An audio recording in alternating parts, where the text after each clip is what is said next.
आइए जानते हैं आज के प्रमुख अंतर्राष्ट्रीय खबरों को। पहले एक नजर हेडलाइंस पर। बीएमसी चुनाव में वो वार्ड जहां कांग्रेस ने 7 वोटों से बीजेपी उम्मीदवार को हराया। ईरान में फंसे भारतीयों के लिए क्या कर रही है मोदी सरकार, इस मुस्लिम परिवार ने बता दी सच्चाई। खौफ, धमकियां और जंग के मुहाने पर दुनिया, वैश्विक टकराव की वजह से नहीं बन जाएगी ईरान की बगावत। सेकेंड हैंड नोबेल क्यों लिया, ट्रंप ने खुद बताई मचाडो से मीटिंग की पूरी कहानी।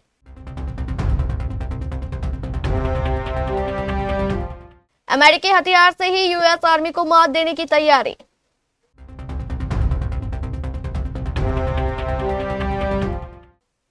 ट्रंप ने गाजा पीस बोर्ड का किया ऐलान, इस भारतीय अमेरिकी को अहम रोल। खरमास बाद सोना महंगा, रांची में 22 और 24 कैरेट गोल्ड की कीमत हुई इतनी। रोजाना 3 से 4 अंडे खाते हैं हॉलीवुड एक्टर, एक्सपर्ट ने बताया इसके फायदे और नुकसान। छावा बांटने वाली फिल्म, बोले AR रहमान, फिर क्यों दिया फिल्म को संगीत। और अमेरिका के बाद अब बांग्लादेश होगा धुआं धुआं, टीम इंडिया की निगाहें लगातार दूसरी जीत पर।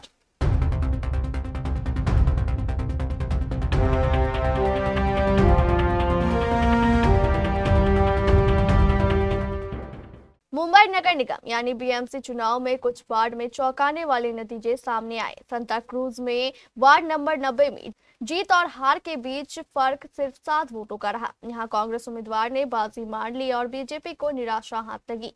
बीएमसी चुनाव में ये सबसे करीबी मुकाबला माना जा रहा है। वार्ड नंबर 90 सांता क्रूज में कांग्रेस उम्मीदवार एडवोकेट ट्यूलिप ब्रायन मिरांडा ने बीजेपी उम्मीदवार ज्योति अनिल उपाध्याय को सिर्फ 7 वोटों से हरा दिया। आधिकारिक आंकड़ों के मुताबिक कांग्रेस उम्मीदवार ट्यूलिप मिरांडा को कुल 5197 वोट मिले, जबकि बीजेपी की ज्योति उपाध्याय को 5190 वोट मिले। इस बेहद मामूली अंतर ने इस वार्ड को पूरे बीएमसी चुनाव का सबसे चर्चित मुकाबला बना दिया।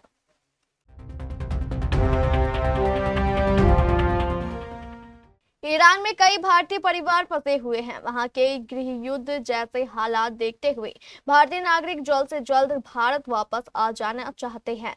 ऐसे में सवाल ये उठता है कि क्या भारत सरकार इन लोगों को ईरान से निकालने के लिए कुछ कर रही है। इस सवाल से जुड़ा एक नया अपडेट सामने आया है। दरअसल ईरान में विरोध प्रदर्शन के बीच उत्तर प्रदेश के बिजनौर के एक मुस्लिम परिवार की महिला वहां फंस गई थी, जो अब भारत वापस आ चुकी है। इस परिवार ने अब बताया कि उन्हें कैसे वापस लाया गया। ईरान से वापस लाई गई महिला के रिश्तेदार मोहम्मद जहाद हैदर ने न्यूज एजेंसी को बताया कि वो उत्तर प्रदेश के बिजनौर जिले के रहने वाले हैं। उनकी पत्नी की मौसी जियारत पर ईरान गई थी।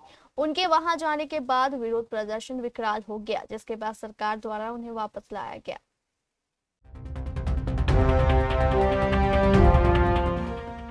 ईरान की ताजा तस्वीरें सिरहन पैदा करती है। हर तरफ सिर्फ आग ही आग है। शहर शहर सड़कों पर लोगों का हुजूम हुक्मरानों के खिलाफ आवाज बुलंद कर रहा है और आवाम के गुस्से से घबराई हुकूमत अपने ही लोगों का नरसंहार कर रही है।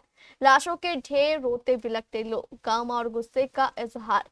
नए साल पर यह पहला मौका है जब लोगों ने एक साथ बहुत सी लाशें देखी और इन तस्वीरों ने सिर्फ ईरान ही नहीं बल्कि पूरी दुनिया को सख्ते में डाल दिया है। ये वो बदनसीब ईरानी शहर है जिन्हें शासन के खिलाफ आवाज उठाने की कीमत अपनी जान गंवा कर चुकानी पड़ी। और अगर ईरान से यह ताजा आंकड़े पर यकीन करे तो महज पखवाड़े भर के इस विरोध प्रदर्शन में मरने वालों की तादाद अब 2500 को पार कर चुकी है। साफ है कि इस आंदोलन को कुचलने के लिए आयतुल्ला अली खामनेई किसी भी हद से गुजरने को तैयार दिखते हैं। जुल्मो सितम वाले इस्लामिक राज और खस्ता हाल माली हालत से आजीज ईरान के लोगों की इस आवाज को दबाने के लिए वहां की हुकूमत ने अब खौफ से भरी चाल चली है। अब तक ईरानी फौज सड़कों पर प्रदर्शन कर रहे लोगों को अपनी गोलियों का निशाना बना रही थी और अब खामेनेई ने कुछ प्रदर्शनकारियों को बीच चौराहे पर फांसी पर लटका देने का फैसला किया है। वेनेजुएला की विपक्षी नेता मारिया कोरिना मचाटो ने शुक्रवार को सबको हैरान कर दिया। व्हाइट हाउस में अमेरिकी राष्ट्रपति डोनाल्ड ट्रंप से मुलाकात के बाद उन्होंने अपना नोबेल शांति पुरस्कार ट्रंप को ही सौंप दिया, जबकि उन्हें ही पछाड़कर उन्होंने इस प्राइज को हासिल किया था। इस बात से कोई अनजान नहीं है कि ट्रंप नोबेल पीस प्राइज पाने के लिए कितने आतुर थे, लेकिन अब सवाल उठने लगा है कि आखिरकार ट्रंप ने सेकेंड हैंड नोबेल पुरस्कार को स्वीकार क्यों किया। इससे जुड़ा सवाल शुक्रवार को उनसे किया गया। इस पर ट्रंप ने कहा, उन्होंने मुझे यह पुरस्कार देने की पेशकश की, मुझे यह बहुत अच्छा लगा। ट्रंप के मुताबिक मचाडो ने उनसे कहा, आपने 8 युद्ध खत्म किए हैं और इस पुरस्कार का आपसे अधिक हकदार कोई नहीं। ट्रंप बोले, मुझे यह बहुत अच्छा लगा और वैसे मुझे लगता है कि वह एक बहुत ही नेक महिला है। हम फिर बात करेंगे। आर्कटिक क्षेत्र में स्थित ग्रीनलैंड एक बार फिर वैश्विक राजनीति का केंद्र बन गया है। अमेरिकी राष्ट्रपति डोनाल्ड ट्रंप लगातार इस इलाके को अमेरिका की सुरक्षा के लिए बेहद अहम बताते रहे हैं और यहां तक कह चुके हैं कि जरूरत पड़ी तो सैन्य कार्रवाई से भी पीछे नहीं हटेंगे। ट्रंप के इन बयानों के बाद यूरोप के कई देशों ने ग्रीनलैंड में अपनी सैन्य मौजूदगी बढ़ा दी है। डेनमार्क समेत यूरोप के 7 मुल्कों के कमोवेश 187 सैनिक ग्रीनलैंड को बचाने की तैयारियों में जुटे हैं। 17 जनवरी तक ग्रीनलैंड में करीब 187 यूरोपीय सैनिक मौजूद हैं। इसमें डेनमार्क के लगभग 150 सैनिक पहले से तैनात हैं, जिनमें कुछ नागरिक हैं, जबकि France, Germany, Britain, Sweden, Norway और नीदरलैंड ने मिलकर सीमित संख्या में अपने सैनिक भेजे हैं। यह तैनाती डेनमार्क की अगुवाई में चल रहे नाटो अभ्यास ऑपरेशन आर्कटिक एंड्योरेंस के तहत की गई है, जिसे आधिकारिक तौर पर एक रिकॉनिसेंस यानी टोही मिशन बताया गया है। अमेरिकी राष्ट्रपति डोनाल्ड ट्रंप ने गाजा के प्रशासन के लिए बोर्ड ऑफ पीस के गठन का ऐलान किया है। यह गाजा में संघर्ष को खत्म करने की डोनाल्ड ट्रंप की योजना के दूसरे चरण का एक महत्वपूर्ण कदम है। राष्ट्रपति ट्रंप ने ब्रिटेन के पूर्व प्रधानमंत्री टोनी ब्लेयर को बोर्ड ऑफ पीस में शामिल किया। व्हाइट हाउस ने शुक्रवार को कहा कि ब्लेयर बोर्ड के संस्थापक कार्यकारी सदस्यों में से एक होंगे। उनके साथ अमेरिकी विदेश मंत्री मार्को रूबियो, ट्रंप के दामाद जेरेड कुशनर और मध्य पूर्व के लिए अमेरिकी विशेष दूत स्टीव विटकॉफ भी संस्थापक कार्यकारी सदस्यों में होंगे। ट्रंप इस बोर्ड के चेयरमैन के रूप में काम करेंगे। संस्थापक कार्यकारी बोर्ड में वर्ल्ड बैंक के प्रमुख Ajay Banga, private equity firm के हेड मार्क रोवन और अमेरिका के deputy national security adviser Robert Gabriel भी शामिल है। व्हाइट हाउस ने बताया कि हर सदस्य के पास एक ऐसा पोर्टफोलियो होगा जो गाजा में स्थिरता और लंबे समय की सफलता के लिए बहुत जरूरी होगा। ट्रंप ने गुरुवार को बताया था कि बोर्ड बन गया है। उन्होंने इसे अब तक का सबसे महान और सबसे प्रतिष्ठित बोर्ड कहा था।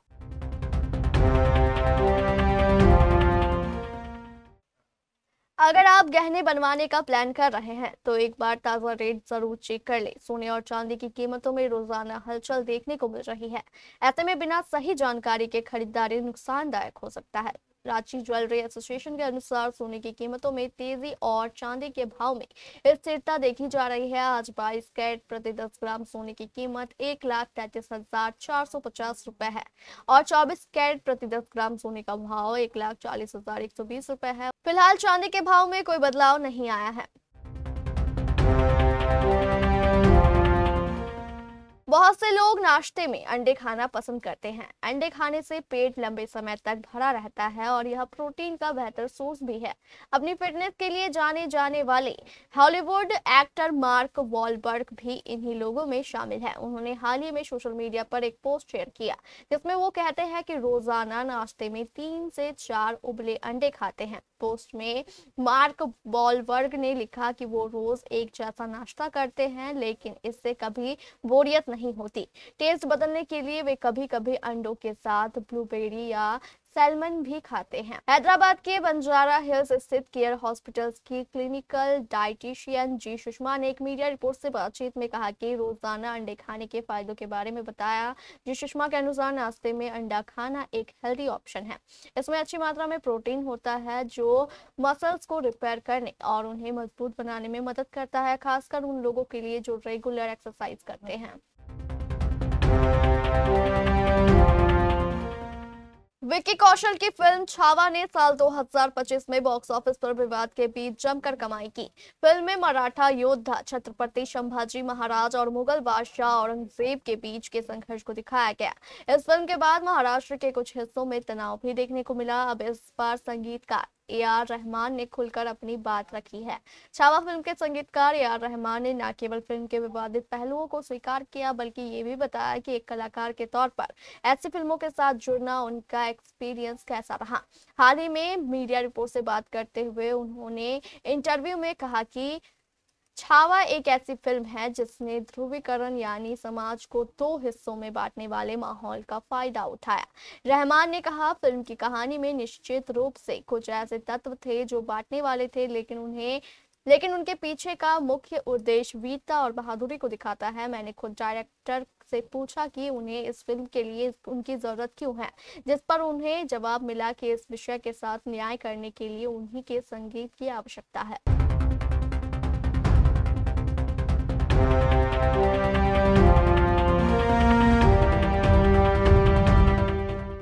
आईसीसी पुरुष अंडर 19 वर्ल्ड कप 2026 में भारतीय टीम अपने दूसरे मुकाबले में आज 17 जनवरी को बांग्लादेश का सामना करने जा रही है। दोनों टीमों के बीच यह मुकाबला बुलावायो के क्वींस स्पोर्ट्स क्लब में खेला जाना है। भारत ने अपने अभियान की शुरुआत धमाकेदार अंदाज में करते हुए पहले मैच में संयुक्त राज्य अमेरिका को डीएलएस नियम के तहत 6 विकेट से हराया। कप्तान आयुष महात्रे की कप्तानी वाली भारतीय टीम इस मुकाबले में अपनी बल्लेबाजी और गेंदबाजी संयोजन को और मजबूत करना चाहेगी। हालांकि यह मैच भारत के लिए शुरुआती मुकाबले की तुलना में कहीं ज्यादा चुनौतीपूर्ण माना जा रहा है, क्योंकि बांग्लादेश इस बार बेहद अनुभवी और संतुलित टीम को लेकर आया है। भारत बांग्लादेश टीम को कतई भी हल्के में नहीं लेना चाहेगा।